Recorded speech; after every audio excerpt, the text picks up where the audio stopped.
내 이름은 마이클 카터. 미국 국무부 중동 위기 대응 태스크포스 부국장. 워싱턴에서 23년째 중동 문제만 붙들고 사는 사람입니다. 이 바닥에서 잔뼈가 굵다 보면 웬만한 위기에 눈 하나 깜짝하지 않게 됩니다. 테헤란의 시위도 받고, 시리아의 화학무기 보고서도 읽었고, 리비아가 무너지는 것도 지켜봤습니다. 그런 제가 지금 이 이야기를 꺼내려니 손끝이 미세하게 떨립니다. 세상에는 예측 가능한 위기가 있고 예측을 비웃는 위기가 있습니다.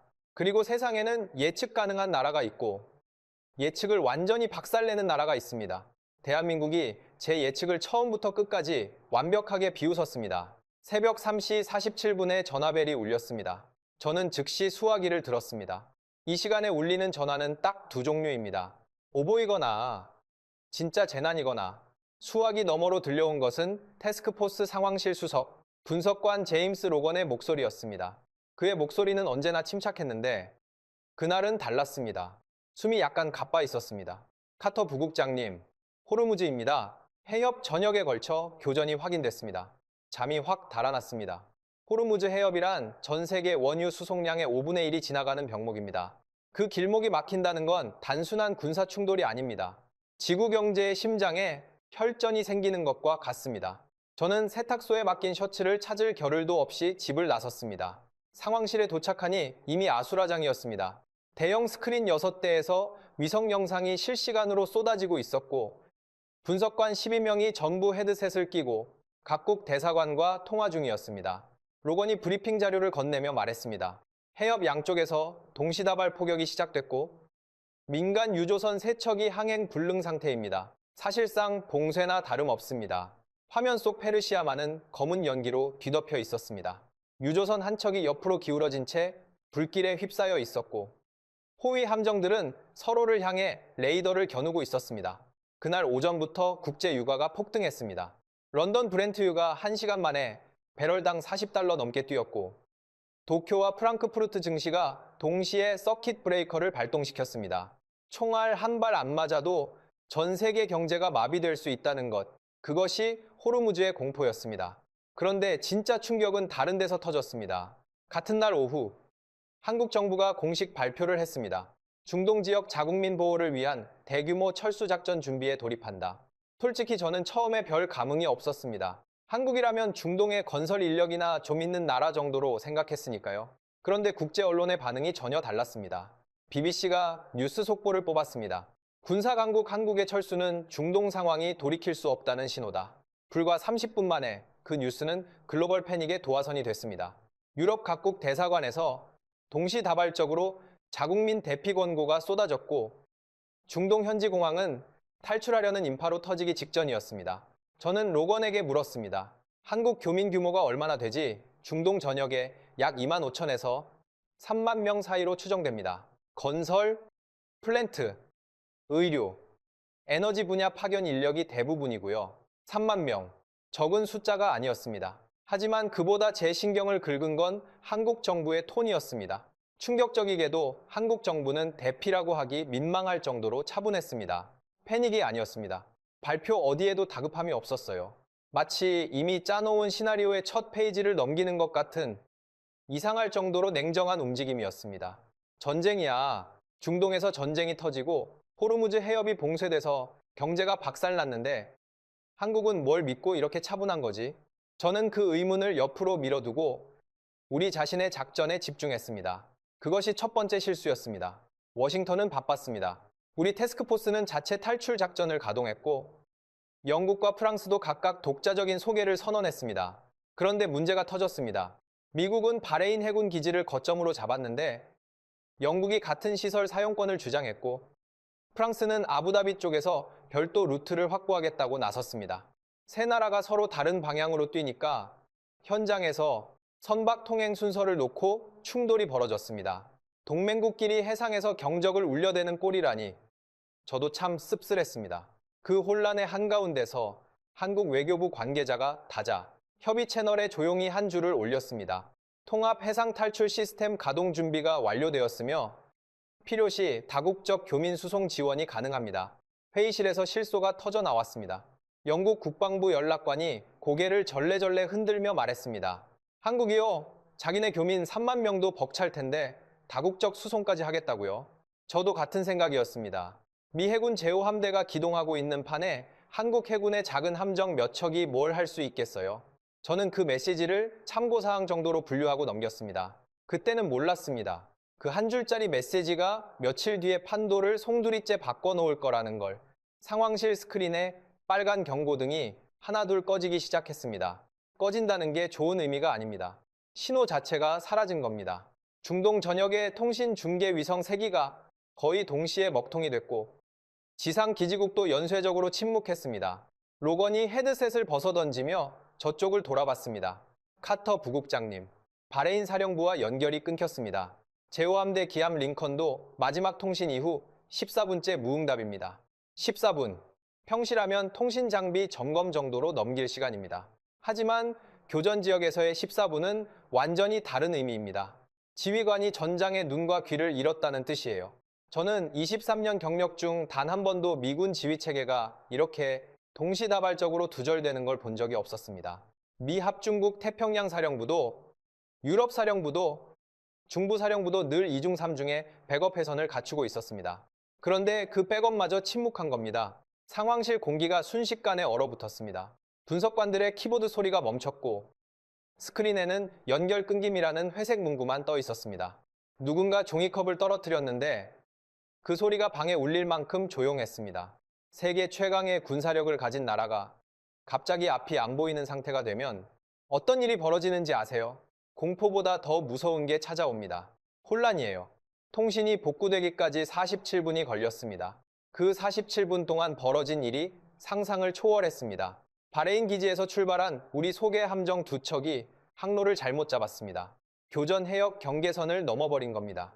다행히 직접 피격은 면했지만 긴급 회피 기동 과정에서 한 척이 민간 화물선과 충돌 직전까지 갔습니다. 영국 해군도 사정은 비슷했습니다. 자기들 속 선단이 지정 항로에서 이탈해 프랑스 호위함과 무선 주파수 충돌을 일으켰고 양쪽 함장이 서로에게 경고 사격 권한을 요청하는 어처구니 없는 상황까지 벌어졌습니다. 동맹국끼리요. 통신이 겨우 복구된 뒤 들어온 보고서를 읽으며 저는 관자놀이를 눌렀습니다. 미국 자국민 소개 작전, 작전명 이글 엑소더스, 계획서는 완벽했습니다. 바레인에서 출발해 세계 항구를 순차적으로 돌며 미국 시민권자를 수용한 뒤 오만 무스카트로 빠지는 루트, 서류상으로는 교과서적인 작전이었습니다. 문제는 현실이 교과서를 따라주지 않았다는 겁니다. 첫째, 지정 항구 3곳 중 2곳이 이미 현지 군벌에 의해 봉쇄당한 상태였습니다. 둘째, 소개 대상 미국 시민이 당초 예상한 8,000명이 아니라 23,000명으로 불어나 있었습니다. 현지 체류 이중 국적자와 영주권자 가족까지 합산하면 그 숫자였습니다. 셋째, 민간 전세기를 투입하려 했으나 보험사들이 전쟁 지역 운항 보장을 전면 거부했습니다. 하늘길이 막히니 바닷길 뿐인데 그 바닷길마저 기뢰경보와 항로 혼잡으로 사실상 도박이었습니다. 국무부 차관보리사 콜먼이 화상회의에서 이를 악물며 말했습니다. 카터, 솔직하게 말해줘. 이글 엑소더스 예정대로 가동할 수 있는 거야. 저는 5초간 침묵했습니다. 그 5초가 제 23년 커리어에서 가장 길었습니다. 현재 상태로는 불가능합니다. 항구 접근, 수송 선박, 통신 안정성 3가지 모두 충족이 안 됩니다. 화면 너머로 콜먼 차관보의 얼굴이 돌처럼 굳었습니다. 미 합중국이 자국민을 전쟁터에서 빼내지 못한다. 이 한 문장이 갖는 무게를 아시겠어요? 건국 이래 미국이라는 나라의 존재 이유 중 하나가 세계 어디서든 자국민을 보호한다는 약속이었습니다. 그 약속이 흔들리는 순간이었어요. 그때 정보분석실에서 한 통의 보고가 올라왔습니다. 한국 해군 기동전단이 이미 중동 인근 해역에 도착해 있다는 위성 확인 보고였습니다. 구축함 3척, 대형 상륙함 1척, 그리고 놀랍게도 민간 고속가페리 2척이 호위 대열에 포함되어 있었습니다. 군함과 민간 선박이 하나의 전대를 이루고 있다는 게 우리 해군 분석관들로서는 상식 밖의 편성이었습니다. 로건이 추가 정보를 가져왔습니다. 한국 측 선단이 이미 현지 항만 3곳과 접안 협정을 마친 것으로 보입니다. 오만, 아랍에미리트, 그리고 카타르. 카타르 항만청이 한국 선단에 우선 접안권을 부여했다는 현지 보도가 나왔습니다. 저는 의자 등받이에 몸을 기댔습니다. 우리가 항구 하나를 못 열어서 허덕이는 사이에 한국은 세 곳을 열어놓은 겁니다. 그것도 외교 채널을 통해서요. 통신망이 마비된 그 47분 동안에도 한국은 멈추지 않았습니다. 아니, 어쩌면 그 훨씬 전부터 준비하고 있었던 거겠죠. 백악관에서 긴급안보회의가 소집됐습니다. 국가안보보좌관, 국방장관, 국무장관, 합참의장이 모두 모인 자리. 저도 태스크포스 대표로 참석했습니다. 회의실 분위기는 한마디로 무거웠습니다. 작전 실패를 공식적으로 인정해야 하는 자리였으니까요.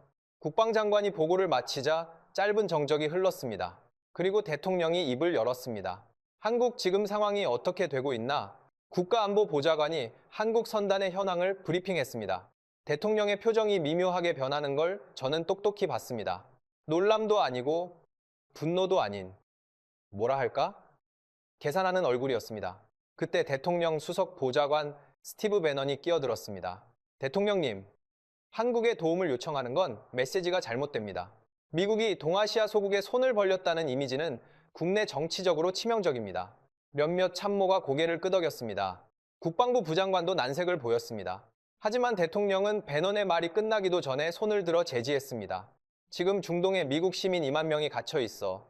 이미지 관리할 때가 아니야. 회의실이 조용해졌습니다. 대통령이 국무장관을 바라봤습니다. 한국 대통령에게 직접 연결해 교민 탈출 작전에 미국 민간인도 포함시켜달라고 요청할 거야. 그 한마디가 떨어진 순간 저는 등줄기에 전류가 흐르는 걸 느꼈습니다. 미 합중국 대통령이 한국 대통령에게 자국민 구출을 부탁한다. 제가 살아온 세계의 질서에서 이건 있을 수 없는 장면이었습니다. 아니, 있어서는 안 되는 장면이라고 우리 모두가 믿어왔던 거였죠. 통화는 30분 뒤에 연결됐습니다. 저는 그 자리에 배석했습니다. 한국 대통령의 목소리는 차분했습니다. 놀라워하지도 않았고 거드름을 피우지도 않았습니다. 마치 이 전화가 올 줄 알고 있었다는 듯 짧고 명확하게 답했습니다. 통합 해상 탈출 시스템은 이미 다국적 수용 가능 규모로 설계되어 있으며 미국 민간인 포함에 동의합니다. 다만 작전 지휘 체계는 한국 합동참모본부가 단일 통제한다. 이 원칙은 양보할 수 없습니다. 회의실에 다시 정적이 흘렀습니다. 미국 민간인의 생명이 한국군 지휘 아래 놓인다는 뜻이었으니까요. 배넌이 다시 입을 열려 했지만 대통령이 먼저 말했습니다. 수용한다. 그날 밤 저는 한국 선단의 위성 영상을 한참 들여다봤습니다. 어둠 속 페르시아만 위에 떠 있는 작은 불빛들. 군함과 카페리가 나란히 대열을 갖추고 있었습니다. 대통령의 전화가 끝난 뒤 저는 한 가지가 도무지 이해되지 않았습니다. 한국은 대체 어떻게 이 속도로 움직이고 있는 걸까? 미국이 통신 두절에 항로 혼란의 보험사 거부까지 3중으로 발이 묶여 있는 동안 한국은 이미 세계 항만의 접안 협정을 마치고 선단을 전개시켜 놓은 상태였습니다. 국방비가 우리의 10분의 1도 안 되는 나라가요. 저는 로건에게 지시했습니다. 한국의 해상작전 체계를 전부 파헤쳐보라고요. 정보 분석, 해군 정보실, 주한미군 연락관까지 총동원해서 들여다본 결과가 올라오기 시작했는데 솔직히 말하면 읽으면서 여러 번 멈춰야 했습니다. 감탄이 아니라 당혹 때문이었습니다. 우리가 몰랐던 게 너무 많았거든요. 첫 번째 보고는 청해 부대에 관한 것이었습니다. 한국 해군이 아덴만에 상시 배치하고 있는 대해적 작전부대요. 이름은 들어봤습니다. 2011년에 소말리아 해적에게 납치된 자국 선박을 특수부대가 기습해서 선원 전원을 구출한 작전. 코드명 아덴만 여명 작전으로 유명해진 그 부대. 당시에는 할리우드 영화 같은 이야기라고 넘겼습니다. 그런데 제가 몰랐던 게 있었습니다. 한국은 그 작전 이후 청해부대를 단순해적 대응 전력으로 유지한 게 아니었습니다. 10여 년에 걸쳐 이 부대를 중심으로 중동 해역 전체의 상선 보호 네트워크를 구축해왔던 겁니다. 한국 해운사 소속 선박들이 아덴만과 호르무즈 해협을 오갈 때마다 축적한 항로 데이터, 기상 정보, 항만 접안 조건, 현지 해양 경찰 및 항만 당국과의 핫라인, 그걸 10년 넘게 쌓아온 거예요. 마치 개미가 한 알씩 모래를 나르듯 눈에 띄지 않게. 그러나 한 번도 쉬지 않고 로건이 분석 자료를 펼치며 말했습니다. 카터 부국장님, 이건 좀 보셔야 합니다. 한국 선단이 사용 중인 항로 최적화 시스템인데요. 실시간 위성 데이터와 AI 분석을 결합한 구조입니다. 기뢰 위험 구간, 교전 방향, 조류 변화를 동시에 처리해서 최단 안전 항로를 자동 산출합니다. 화면에 뜬 항로 지도를 보는 순간 저는 숨을 들이켰습니다. 우리 해군이 위험 해역으로 분류해서 아예 우회하고 있는 구간을 한국 선단은 마치 실타래를 빠져나가듯 정밀하게 관통하고 있었습니다. 단순한 용기가 아니었습니다. 그 좁은 물길 사이로 지나갈 수 있다는 걸 데이터로 확인했기 때문에 가능한 항해였습니다. 그런데 보고서를 읽으면 읽을수록 한 가지가 더 이상했습니다. 한국 정부가 움직이고 있다. 한국 해군이 움직이고 있다. 여기까지는 이해가 됐습니다. 국가 차원의 대응이니까요. 그런데 정부도 군도 아닌 존재들이 동시에 움직이고 있었습니다. 주카타르 한국 대사관 연락관이 보내온 현장 보고에 이런 내용이 있었습니다. 카타르 도하시 한국 교민들이 밀집한 지역에서 이상한 일이 벌어지고 있다는 거였습니다. 교민 커뮤니티 카페에 누군가가 탈출 한국까지의 차량 이동 루트를 시간대별로 정리해서 올렸는데 그 정보의 정확도가 대사관 공식 안내보다 빨랐다는 겁니다. 올린 사람은 중동 여행 콘텐츠를 다루는 한국 유튜버였습니다. 구독자가 수십만 명인 채널이었는데 그 유튜버가 자기 네트워크를 통해 현지 차량을 확보하고 빈 숙소를 교민들에게 무상으로 연결해주고 있었습니다. 저는 그 보고를 2번 읽었습니다. 유튜버가요. 전쟁터 한복판에서 유튜버가 탈출 루트를 짜고 차량과 숙소를 제공한다고요? 로건도 같은 표정이었습니다. 그가 추가 자료를 화면에 띄웠습니다. 이것만이 아닙니다.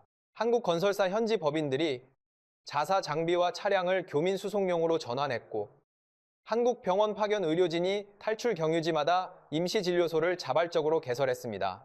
한국 식품유통업체는 비상식량을 항만 대기 지역에 배송하고 있고요. 이건 전부 정부 지시가 아니라 민간 자체 판단으로 이루어지고 있는 겁니다. 저는 의자에서 몸을 일으켰습니다. 그날 밤 BBC 월드 서비스가 특집 보도를 내보냈습니다. 제목이 기억납니다. 한국의 대탈출. 국가가 아니라 사회가 움직인다. 현지 특파원이 카타르 항구에서 촬영한 영상이 딸려 나왔는데 한국 교민들이 줄을 서서 대기하는 모습이었습니다. 그런데 그 줄 옆에서 형광조끼를 입은 민간인들이 생수를 나눠주고 노약자 짐을 대신 들어주고 아이들에게 간식을 건네고 있었습니다. 군인이 아니었습니다. 정부 관계자도 아니었습니다. 그냥 거기 살고 있던 한국 교민들이 먼저 나선 겁니다. BBC 앵커가 논평을 덧붙였습니다. 한국이라는 나라는 국가만 움직이는 게 아닙니다. 사회 전체가 하나의 팀처럼 움직입니다. 이것은 시스템이 아니라 문화입니다. 저는 그 문장에 밑줄을 그었습니다. 시스템이 아니라 문화. 우리 미국은 어땠습니까?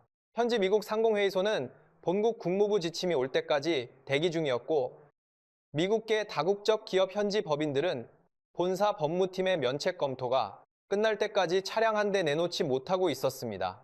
매뉴얼에 없는 일은 하지 않는 것. 그게 우리 시스템이었습니다. 한국은 달랐습니다. 매뉴얼이 없어도 움직였습니다. 다음날 아침, 생각지도 못한 자료가 제 책상 위에 올라왔습니다. 보낸 사람은 국방정보국 해양분석과의 사라 빈센트 선임 분석관이었습니다. 그녀가 이메일 제목에 붙인 한 줄이 저를 멈추게 했습니다. 이건 직접 보셔야 합니다.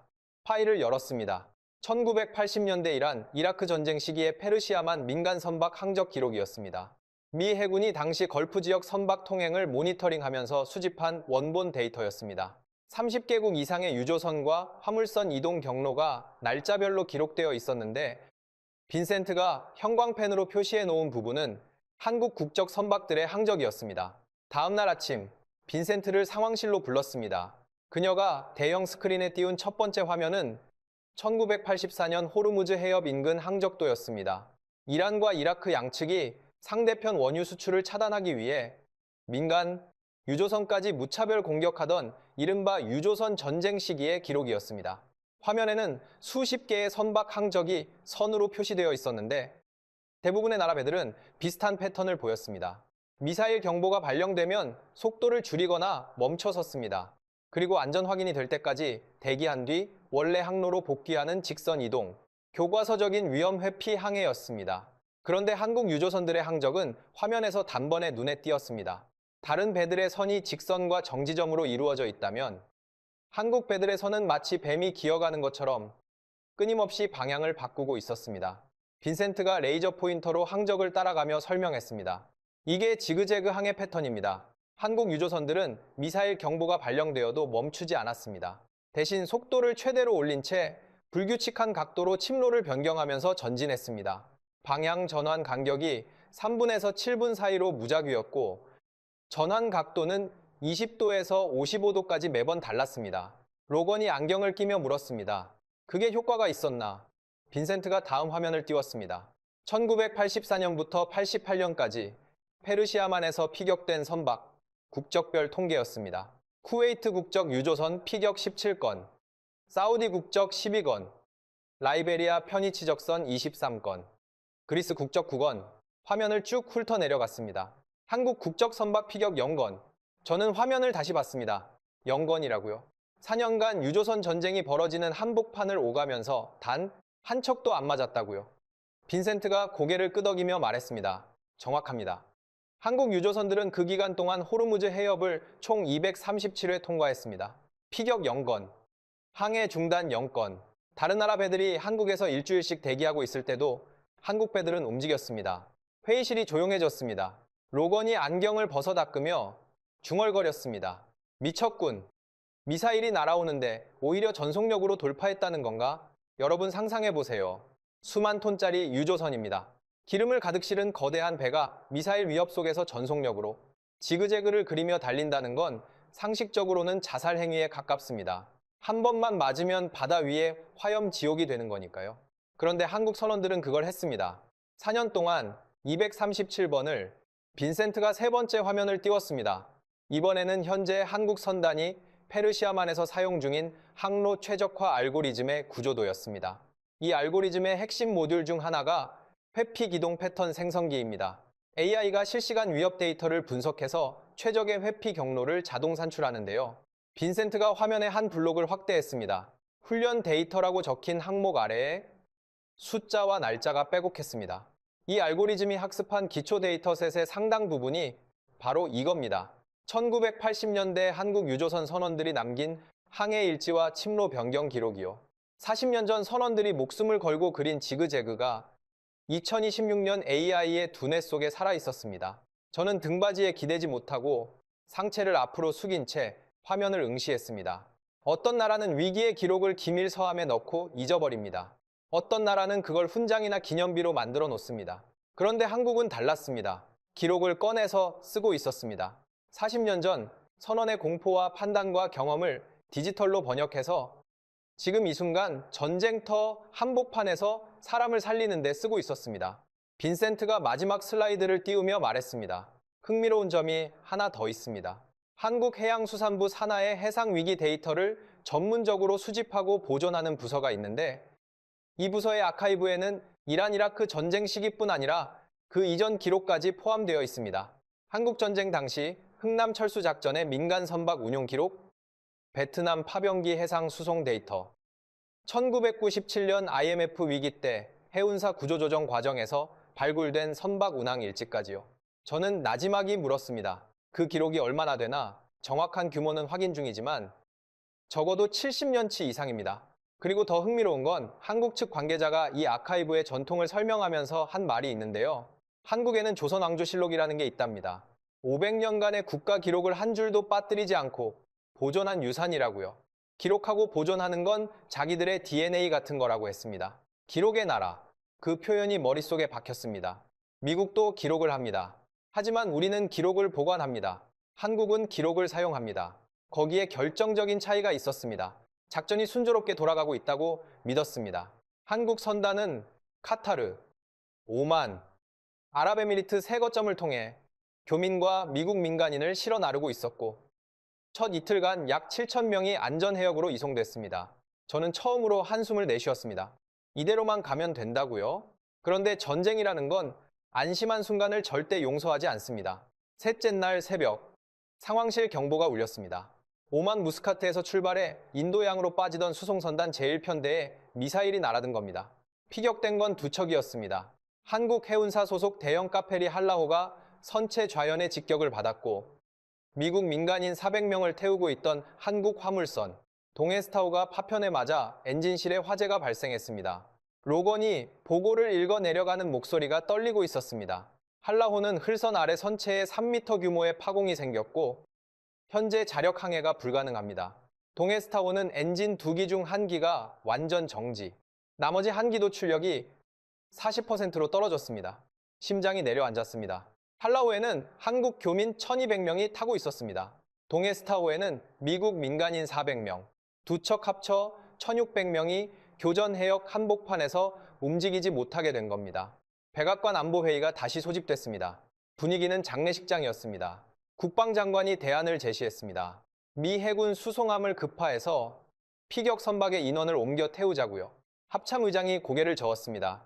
가장 가까운 수송함이 현장까지 최소 36시간 걸립니다.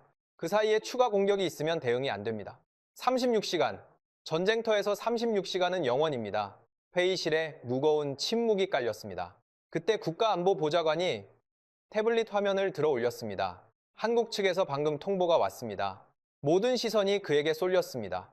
피해 선박 복구를 위해 울산에서 긴급 수리팀을 태운 특수공작선이 이미 이틀 전에 출항했으며 현재 현장 향하는 중이라고 합니다. 저는 귀를 의심했습니다. 이미 이틀 전에 출항했다고요. 배가 맞기도 전에 수리할 준비를 하고 있었다는 겁니다. 빈센트가 추가 분석을 가져왔습니다. 공작선에는 용접 기술자 32명, 엔진 전문가 12명, 선체 구조 엔지니어 8명이 타고 있었고 수리에 필요한 강판과 부품을 통째로 싣고 오고 있었습니다. 울산 현대중공업, 거제 삼성중공업, 통영 한진중공업까지 한국의 주요 조선소 3곳이 동시에 비상대기 상태에 들어가 있었다는 겁니다. 마치 종합병원 응급실이 대형 사고 통보를 받고 수술실을 미리 열어놓는 것처럼요. 공작선이 현장에 도착한 건 피격 후 48시간째였습니다. 도착하자마자 벌어진 일을 위성 영상으로 봤는데 저는 솔직히 영화를 보고 있다고 생각했습니다. 한라호 옆에 공작선이 접하자마자 용접 기술자들이 로프를 타고 내려갔습니다. 파공 부위에 임시 격벽을 설치하고 강판을 현장에서 재단해서 용접하기 시작한 겁니다. 페르시아만 한복판에서요. 파도 위에서요. 기온이 45도가 넘는 갑판 위에서 용접 불꽃이 튀었습니다. 한 조가 지치면 다음 조가 교대했습니다. 24시간 무중단 3교대. 동해스타5 쪽에서는 엔진 전문가들이 선내로 들어가 손상된 엔진을 분해하고 부품을 교체하기 시작했습니다. 로건이 실시간 보고를 읽으며 고개를 절레절레 흔들었습니다. 카터 부국장님, 한라호 선체 수리가 70% 완료됐습니다. 피격 후 52시간째입니다. 52시간, 이틀하고 4시간, 3m짜리 파공을 받은 채 전쟁터 한복판에서 이틀 만에 막아가고 있다는 소리였습니다. 피격 후 72시간째 되는 날 새벽, 보고가 올라왔습니다. 한라호 선체 수리 완료, 자력 항해 가능, 동해스타5 엔진 복구 완료, 출력 85% 회복, 두 척 모두 수송 작전 재투입 가능 판정, 사흘이었습니다. 미사일에 맞은 배를 사흘 만에 다시 띄웠습니다. 상황실이 술렁였습니다. 해군 분석관 한 명이 믿을 수 없다는 듯 데이터를 다시 확인했고 빈센트는 양손으로 입을 가린 채 화면을 바라보고 있었습니다. 로건이 제 옆에 서서 조용히 말했습니다. 전 세계 조선소 중에 이런 현장 긴급 수리 능력을 가진 곳이 몇 군데나 될까요? 저는 대답하지 않았습니다. 답은 이미 페르시아만 위에 떠 있었으니까요. 선박이 복구된 다음 날 상황이 또 한 번 뒤집혔습니다. 이번에는 우리 쪽이었습니다. 미군 중부사령부 통신망에 대규모 사이버 공격이 들어왔습니다. 위성 데이터 링크가 단속적으로 끊기 시작했고 바레인 기지와 워싱턴 간 암호 통신 채널 3개 중 2개가 무력화됐습니다. 로건이 상황실 문을 박차고 들어오면서 소리쳤습니다. 제호 함대 지휘 통신이 또 끊겼습니다. 이번에는 백업 회선까지 전부요. 미 해군 함정들이 서로의 위치를 실시간으로 확인할 수 없게 됐고 탈출 작전에 투입됐던 우리 호위함 2척이 항로, 지시를 받지 못한 채 표류에 가까운 상태로 감속했습니다. 미국 민간인 3,200명이 아직 중동 해안에 남아 있었습니다. 백악관에서 긴급 전화가 왔습니다. 대통령이 직접 물었습니다. 한국 시스템은 살아있나 국가안보보좌관이 확인한 결과를 보고했습니다. 한국군 통신체계는 정상 가동 중이었습니다. 미군이 주로 의존하는 서방권 군사위성과 별개로 한국은 자체 군사통신위성과 민간통신 인프라를 이중으로 운용하고 있었습니다. 거기다 한국 선단이 사용 중인 해상통제 시스템은 위성뿐 아니라 해저, 광케이블과 단파 무선 통신을 동시에 활용하는 3중 구조라 한 축이 무너져도 나머지 2축이 버텼습니다. 대통령이 말했습니다. 한국 측에 전달해 미국 민간인 수송 작전 지휘를 한국 통제 시스템 아래 통합 편성해달라고 회의실이 얼어붙었습니다. 배넌 수석 보좌관의 얼굴이 굳어지는 게 보였지만 이번에는 입을 열지 못했습니다. 이미 한 번 대통령에게 제지당한 경험이 있었으니까요. 한국합동참모본부의 응답은 1시간 만에 왔습니다. 수용한다. 다만 조건이 있다. 미국 수송선은 한국 선단 대열에 완전히 편입되어야 하며 항로 이탈은 어떤 경우에도 허용되지 않는다. 한국 구축함의 호위 명령에 절대 복종할 것.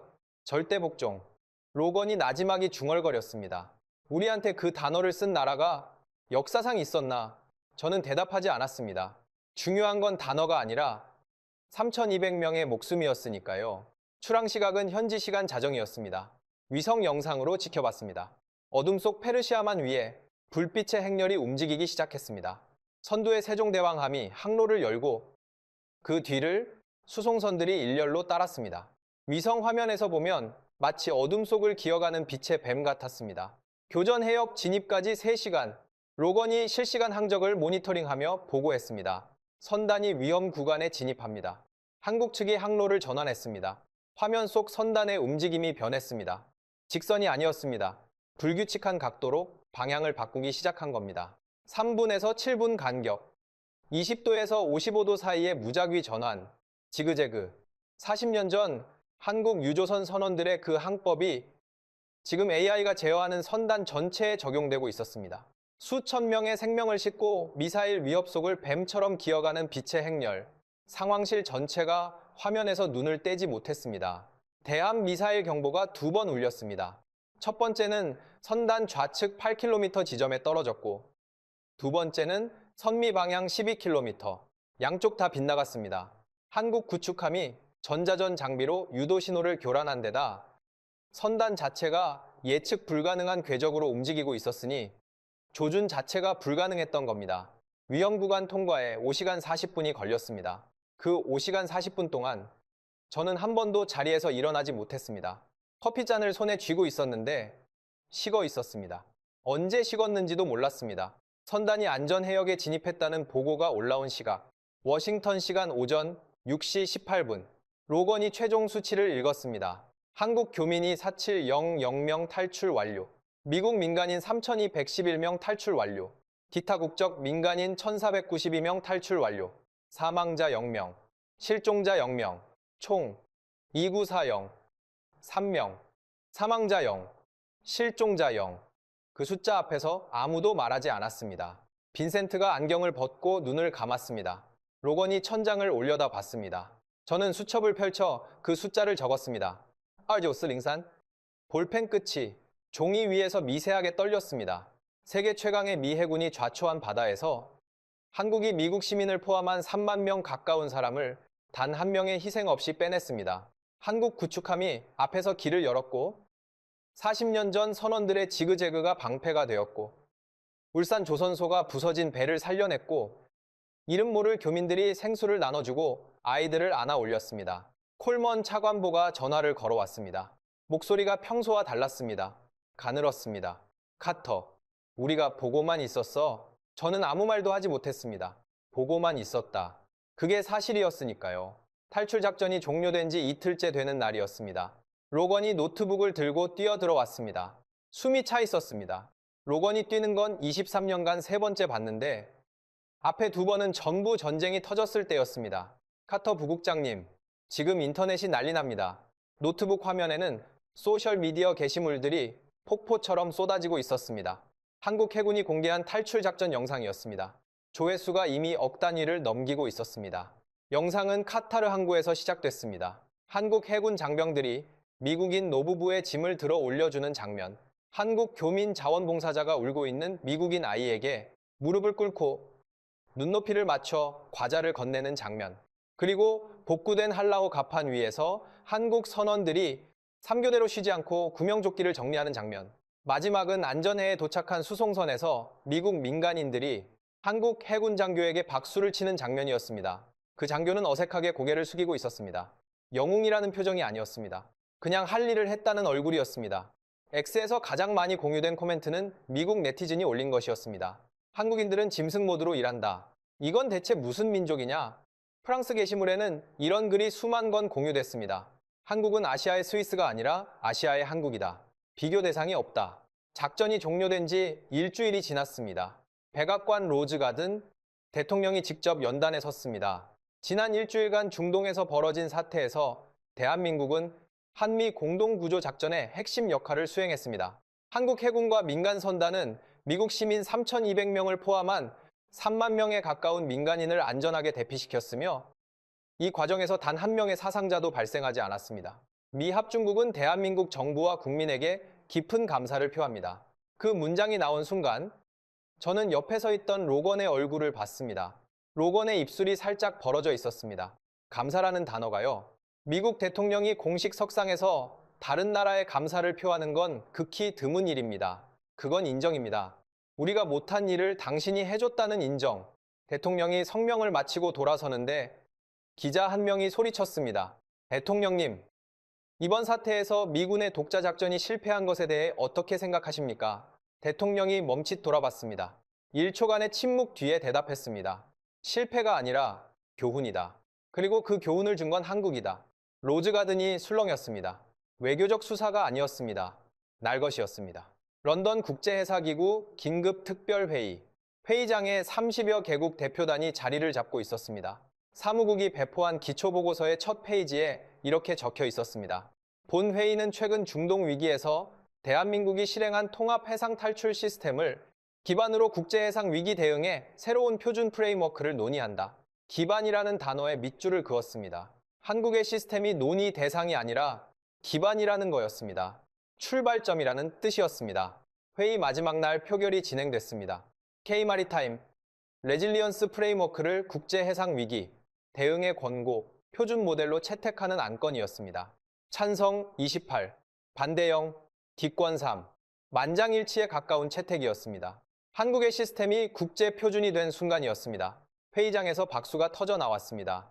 한국 대표단에서 해군 장교 한 명이 고개를 숙이고 있었습니다. 그 장교는 박수를 받는 게 어색한 사람이었습니다. 한국 사람들은 영웅의 표정을 짓지 않았습니다. 그냥 할 일을 했다는 얼굴이었습니다. 회의가 끝나고 복도에서 영국 외교부 동아시아 담당 부국장 필립 하워드를 만났습니다. 70대 초반의 백발 신사, 아시아 주재 경력만 30년이 넘는 베테랑이었습니다. 그가 외투 주머니에 손을 넣은 채 물었습니다. 당신은 20년 넘게 중동을 봤다면서요. 한국을 본 적은 있습니까? 저는 멈칫했습니다. 솔직히 없었습니다. 하워드가 쓸쓸하게 웃었습니다. 저도 그랬어요. 서울에서 5년을 살면서도 한국을 본 게 아니라 한국에서 영국을 보고 있었던 거죠. 이번에 처음으로 한국을 봤습니다. 그는 그렇게 말하고 차에 올라탔습니다. 테일라이트가 멀어지는 걸 보면서 저는 한참을 서 있었습니다. 사무실로 돌아와 컴퓨터를 켰습니다. 국제 언론 분석 보고서가 올라와 있었습니다. BBC, 로이터, 르몽드, 니혼 케이자이, 전부 같은 톤이었습니다. 한국의 위기 대응은 공동체 기반 시스템이다. 기술 강국을 넘어 사회 강국, 위기에서 드러난 한국형 공동체 자본. 자본이라는 말 아시죠? 돈만 자본이 아닙니다. 위기에서 서로를 돕는 습관, 기록을 남기고 그걸 다음 세대에 넘기는 전통, 국가와 민간이 같은 박자로 뛰는 리듬, 그게 전부 자본이었습니다. 한국은 그 자본을 70년간 쌓아온 겁니다. 아니, 어쩌면 수백 년간. 저는 모니터를 끄고 의자 등받이에 기댔습니다. 어둠 속에서 하워드의 마지막 질문이 귓가에 맴돌았습니다. 한국을 본 적이 있느냐고. 없었습니다. 저는 23년간 한 번도 제대로 본 적이 없었습니다. 그리고 아마 이 세계의 대부분이 그랬을 겁니다. 지금 이 순간까지도요. 집에 도착해 현관문을 열었습니다. 거실 테이블 위에 아내가 올려놓은 신문이 있었습니다. 일면 사진은 카타르 항구에서 찍힌 것이었습니다. 한국 해군 수병 한 명이 미국인 소녀를 안고 배트랩을 내려오는 장면이었습니다. 수병의 얼굴은 땀과 먼지로 범벅이었고 소녀는 그의 어깨에 얼굴을 파묻고 잠들어 있었습니다. 저는 그 사진을 한참 들여다봤습니다. 23년간 중동의 위기를 분석해온 사람으로서 제가 내릴 수 있는 결론은 하나였습니다. 한국이라는 나라는 세계가 아직 다 읽지 못한 나라입니다. 40년 전 페르시아만을 전속력으로 돌파했던 이름 모를 한국인 선원들. 그들은 자신의 공포와 결단이 40년 뒤 AI 알고리즘의 심장이 될 거라고는 꿈에도 몰랐겠죠. 하지만 그들은 기록을 남겼습니다. 그리고 한국이라는 나라는 그 기록을 버리지 않았습니다. 그것이 그 모든 것의 시작이었습니다.